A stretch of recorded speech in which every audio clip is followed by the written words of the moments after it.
Last month, Etsy sent me 4,910 views without me paying for ads or posting on social media, and I'm going to show you exactly what I did so you can copy this beginner-friendly strategy. These are the exact strategies I've shared with over 1,500 people inside the sales sprint, and many of them have followed this process to make their first sale in less than 30 days. If you've been told that you need to post on social media or spend hundreds or even thousands on ads to get views, I'm here to tell you that is not true. Etsy has millions of buyers already searching for products. You just need to show up in the right places. I see so many Etsy sellers get stuck at 50, 100, maybe even 200 views per month, and they don't know why. So they think, I need to bring people to my shop. And they start posting on Pinterest 5 times a day, building an Instagram following, or worse, spending money on Etsy ads before they even understand what's working. But here's what ends up happening. They spend hours bringing people to their shop, but those listings weren't set up to get sales in the first place. It's like trying to fill a bucket with holes in it. The real problem isn't that you need more views. It's that your listings aren't set up in a way that tells Etsy to show them to more people. And that's exactly what I figured out. So let me show you the 3 things I changed. Strategy number 1,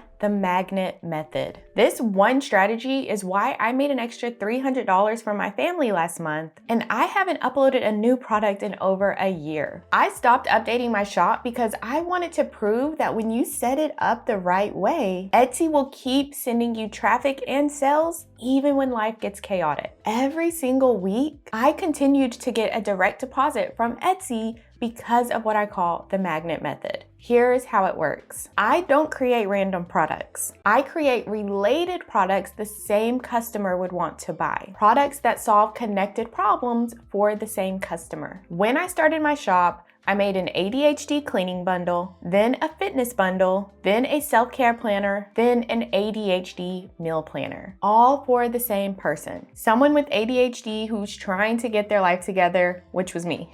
And here's what happens. When someone finds my shop, they don't just buy one planner. They look around and think, oh, she has a meal planner. Okay, I love this cleaning bundle. I need all of these. So instead of making $4 on one sale, I'm making $12 or more from one customer. And this is the part that keeps my shop making sales even when I'm not active. When Etsy sees people buying 3, 4, or 5 items at one time, it thinks people love it here. So Etsy keeps showing my listings because it knows when someone lands on my shop, they are going to buy multiple products. Think of it like Amazon. You're buying a phone case and Amazon shows you that people are also buying a screen protector, a charging cable, a pop socket, and then you add them all to your cart too because you want the whole setup. Now compare that to a shop that sells one piece of wall art, one planner, one party invitation. Nothing is related. Someone is gonna come through, buy something for $3 and leave. That seller has to work 10 times harder to make the same money I'm making with little effort. This is how you build a shop that keeps making money even when life gets busy. So even when you're homeschooling,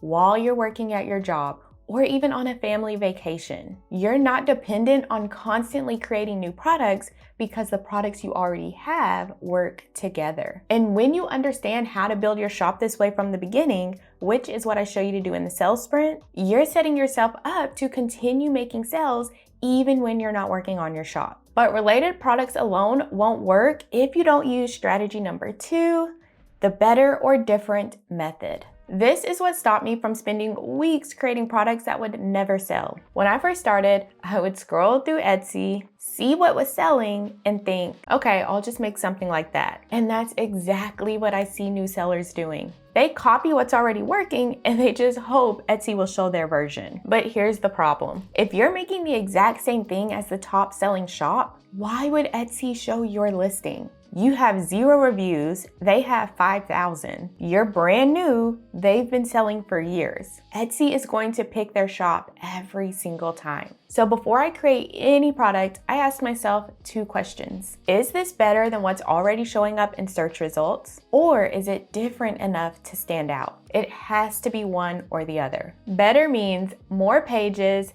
better design, more organized, or easier to use. You're just giving people more value for the same price. For example, I saw an ADHD cleaning planner that only had 5 pages. It was already different because while everyone else was selling generic cleaning planners, this one was specifically for people with ADHD. But I knew I could make it better. So I added room by room checklist, a speed cleaning checklist, and motivational tips to help them stay consistent. It was the same idea, but way more valuable. Now, different means you're giving people an option they may be struggling to find. A different style, a different customer, a unique way of solving the same problem. I saw planners in bold, bright colors everywhere. So I made mine in neutral boho tones. Same type of product, totally different vibe. And here's another example. One of my top performing search terms is adult chore chart. And that's because everyone else is making chore charts for kids. I made mine for adults, and now I'm one of the only options when someone searches for that. Most people skip this step. They create something, list it, and wonder why it's not getting views. And that's because Etsy already has 10,000 versions of this product that looks exactly like yours from shops that have been around for years. So instead of thinking, what can I make that's already selling? Start thinking, how can I make this better? Or how can I make this different? And if you can't answer that, don't make the product. This is one of the strategies I walk you through in phase 1 of the sales sprint. I show you exactly how to use ChatGPT to do this in less than 5 minutes, and I give you the exact prompts so you can create products that stand out and sell. And this next part is where everything comes together.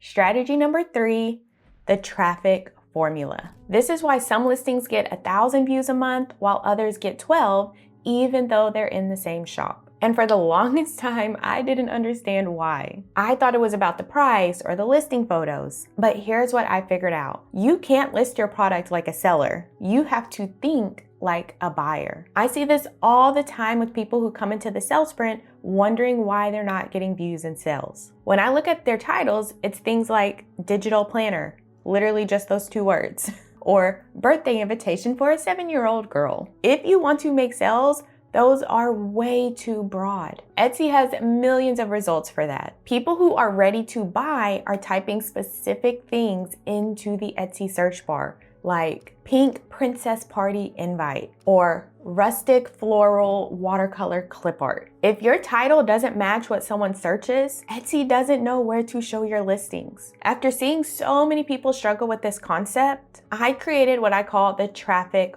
formula, which is find, filter, and front load. Step 1 is find. I pull up 5 best-selling listings that are similar to the product I want to list. Then I look at their tags using Everbee to see what keywords they're using. This way, I'm not guessing, I'm looking at what's already working. Then we move to step 2, filter. I filter out the keywords that are too competitive. I'm looking for tags that have a keyword score of 50 or higher, which means there's less competition, so I have a better chance of showing up on the first page of search results. And then step 3 is front load. I front load my title with my best keywords. Etsy reads your title from left to right, so the first few words matter the most. So instead of having a title like the ultimate end-of-life planner, everything in one place. A more searchable title is end-of-life planner, and then you would use additional keywords that someone may type into the Etsy search bar to find this type of product. But the main keyword is right at the front, and it matches exactly what someone would type into the search bar. Etsy only shows your listing when it matches what someone is searching for. If your titles and tags don't include words buyers are actually using, Etsy has no idea when to show your product. You could have the best product in the world,